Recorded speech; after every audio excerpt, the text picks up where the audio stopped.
Welcome. Hi. To Are We Famous Yet? Josh, are we famous yet? Sadly, no. That's stupid. First off, I'd like to point out that Seeger didn't offer us any water this time, so I have to, unfortunately, have to drink this. First off, do you want some water? I'm good. I have this sweet tea that I Is it really sweet? It's pretty sweet, yeah. Yeah. You drank any? Of your sweet tea? No. Of your sweet tea? What did you get? I got Diet Coke and regular Coke mixed together. Hey, what are we talking about today? Sorry. Today we're going to talk about how we met. And then some other side stories along the way. Like how when rivals got blacklisted from a venue when they weren't even there. I wasn't even there. So, Kalie, how did we meet? Where did we meet? So we met back once upon a time.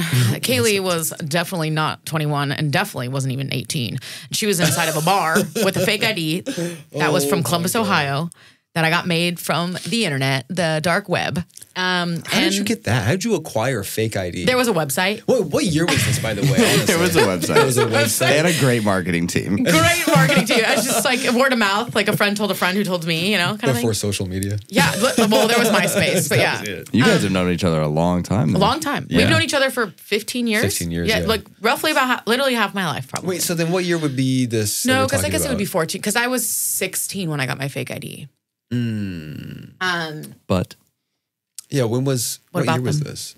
Nice. What year would this be? What do you say?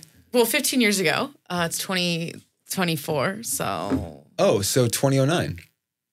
Did you do the math that fast? Because that's impressive, Josh. I'm smart. Mine is 50.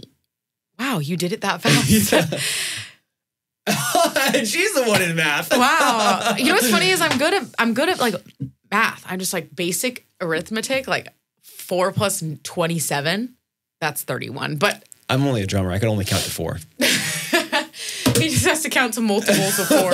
Yeah, then I'll get there eventually. But yeah, it was called Angels and Kings. It was called Angels and Kings. It was owned by Pete Wentz. It was. And sadly, I never saw him. Yeah, I didn't either. Did he ever go there?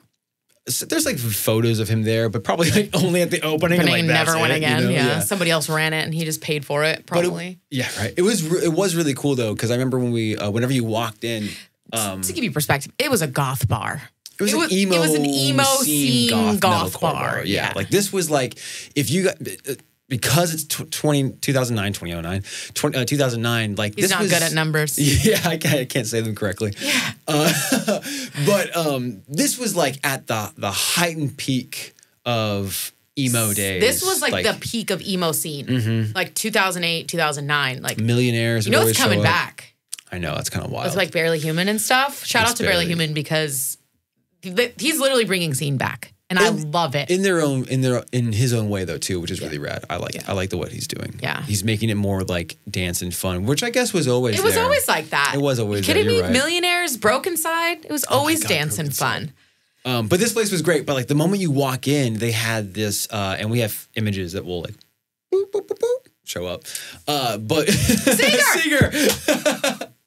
Oh, don't do that again. But it was cool because there was like this deer with antlers and it had machine guns on the side. It did. Yeah, the antlers were machine guns. And my friend of mine still has those. Oh. Andrew has them. Wow, that's sick, actually. Yeah, it's really, really cool. What a throwback. But this was like anything, and if you were in the scene or you wanted to get into the scene, whether you were like a musician trying to find bandmates or if you just wanted to like hang out with cool people, this is the place in Hollywood that you would go to. Pretty much after every show, like over on Sunset, like the Whiskey Viper Room, everybody after would go to Angels and Kings. Yeah. It was either that or Loaded, which was another bar that was over there. But Loaded didn't get big until after A&K closed down. Oh, really? Yeah, because everyone shifted over. I used to always go to both because we would bar hop, obviously, because fake ID. And what was Burgundy Room too? That was the other one. I never really went there. That was like the real. It was always divey like Wednesdays at Bordner's for, what was it called? Moscow? Moscow. Yeah. Angels and Kings. And then every night. all prior to this was this club called Dance that was all ages. Well, I think it was supposed to be 16 plus, but they never checked. They never checked. So I was like, it was a Tuesday night and my parents would let me go to these clubs. I used to go to Tiger Heat. I used to do so many drugs when I shouldn't have, and then go to school the next day. This is definitely going to be a Patreon exclusive. This has to be. talking about Patreon exclusives. So one of the craziest stories I ever have about Angels and Kings and the experiences that came out. I actually have two. I have one or two. The first one I have is I saw a girl named, I'm not going to name names. I'm just not going to put that out there. But We'll call her. that was actually her. I'm not going to stop. Actually, you said that. Was that really her name? Yes. No freaking way. Okay, first name only. First name only. No way, bro. I just named a random name. That was her. Okay, leave that part out, and we're gonna name her Bethany. Bethany. Yeah. So I can't believe that. What are the odds of me naming a random name and that was the name of the person? That's so funny. So Bethany and this other girl who they're just both like, you know, short little scrawny girls full of tattoos. I mean, liquor was flowing and everything. Drugs were probably in their system as well too. But some sort of fight broke out, and no joke, the fight started inside the venue. Seeger. Mm-hmm. There's the inside of the venue. That's the venue. Are we still? Wait, where are we? At Angels and Kings. Oh. Yeah, we're telling Angels and Kings stories. Yeah. Oh. And so the fight broke out inside the bar, and it got so bad, like tables were being pushed over, that it finally broke up, and then both of them went outside and continued to fight even more so. Wait. You were probably here. Oh my God, I remember this. Yes. Wait, I remember this. Yes. It was brutal. And then the two guys had to like pry them off. Ripping them off. Yes. I remember because this was when I used to smoke cigarettes. I was outside smoking a cigarette. And they came, and I was hanging out with the security guard. He was a really cool guy. He came out, a big guy, bald guy. He did a bunch of other stuff after. I think he worked at Loaded for a while too. Yeah. Anyways, they came outside and I'm sitting there smoking a cigarette. These bitches are beating each other. And I was like, what the heck is happening right now? On the gravel, on the pavement. On the pavement, yeah. In front, like in the middle of the street. It was insane. And that lasted for a good long time.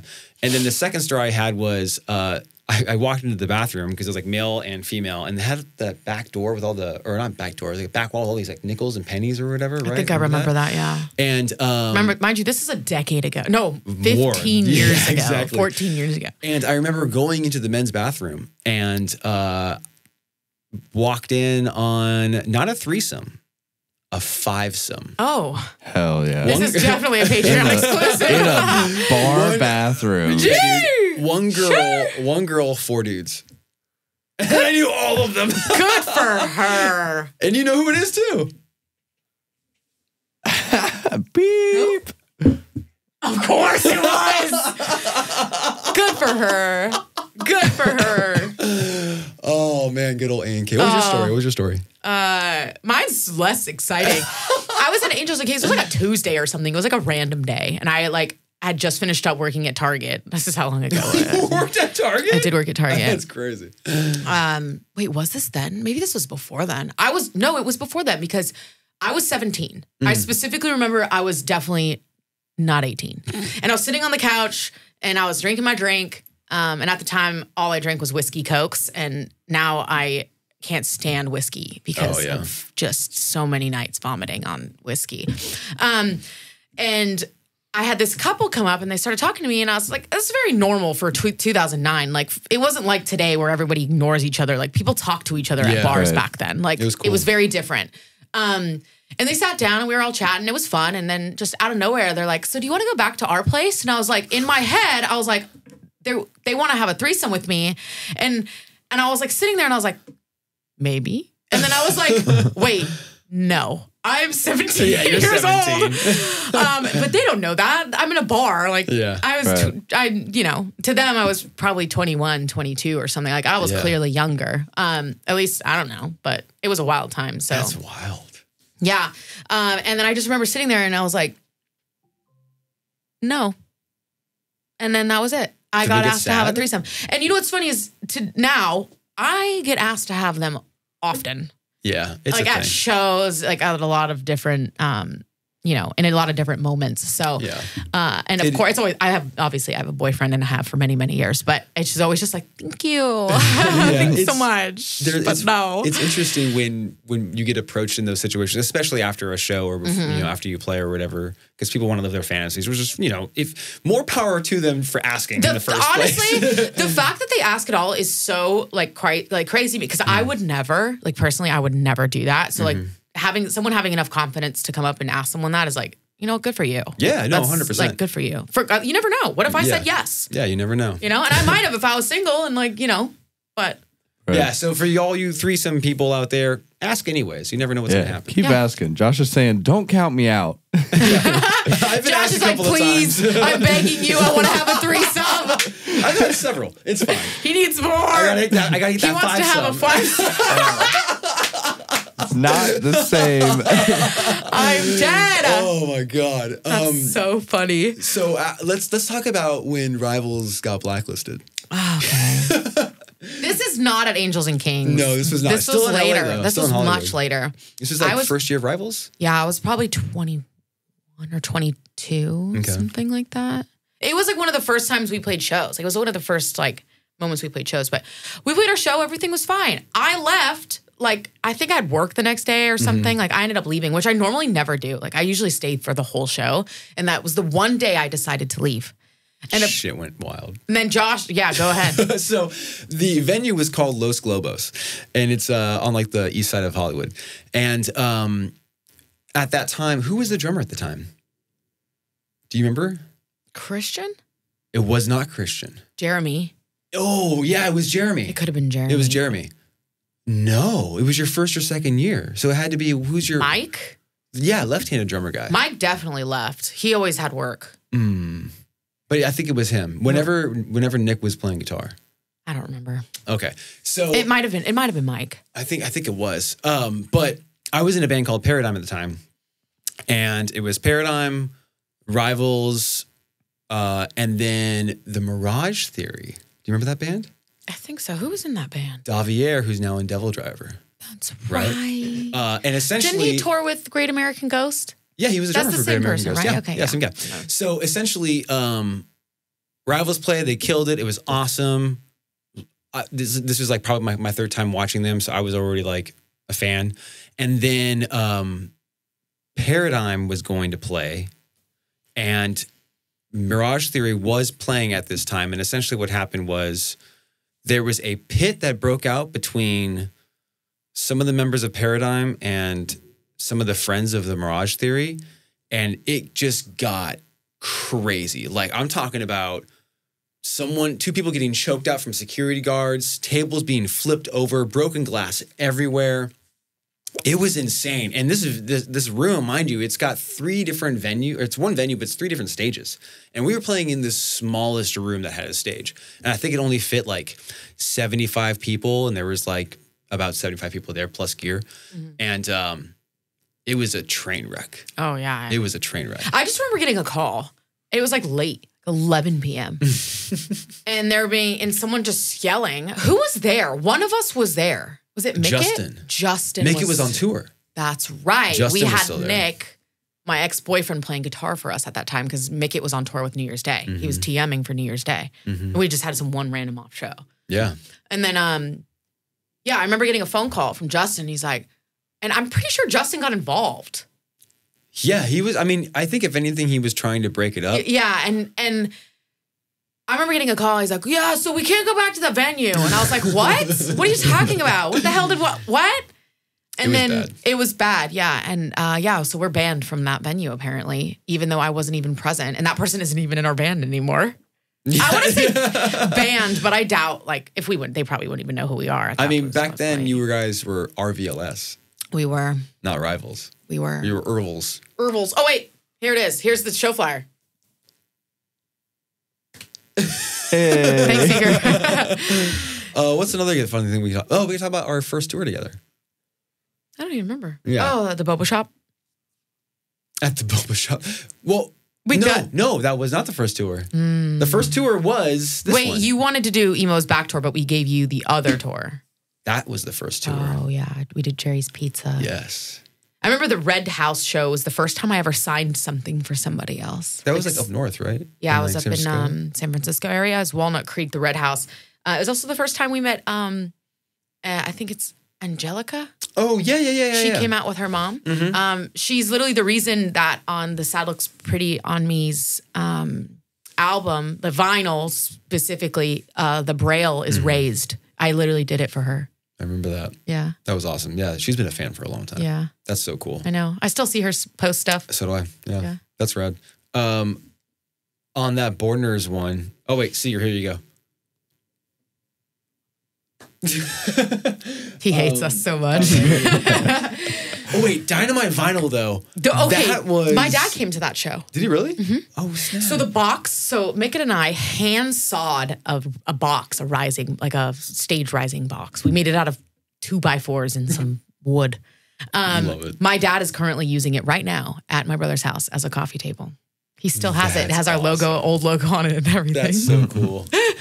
I want to be like that when I get old he's and so have proud of kids. me. That's awesome. But yeah, Josh, this was fun. You're going to have kids? One day, hopefully. I don't I'm going to know. be the sickest grandma. Oh, wait. Aunt? Aunt. I'm not old. You're older than me. I can't be a grandma. Yeah, but I just want to be a gilf. Oh, no.